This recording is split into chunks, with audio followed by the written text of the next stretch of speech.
And George Floyd's deaths caused widespread demonstrations across the country, and right here, even some looting as well in the city. In SoHo, some of the plywood used to protect storefronts was turned into art, which is now on display at the National Arts Club. CBS 2's Kevin Rincon shows us.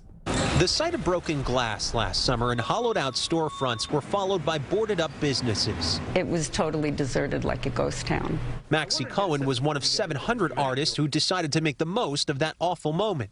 It did feel really important to somehow bring back the spirit of SoHo, the spirit of art to the neighborhood. As soon as we started painting on the streets, people started showing up, they started setting up, we started changing the neighborhood, and it felt so great. Those artists are part of the Art to Heart collective, but they got some help along the way. Grandmothers came with their kids, they all painted. Now, almost a year later, some of the work they created on the streets are on display at the National Arts Club. These pieces of art exist on the same plywood that was used to board up storefronts in SoHo.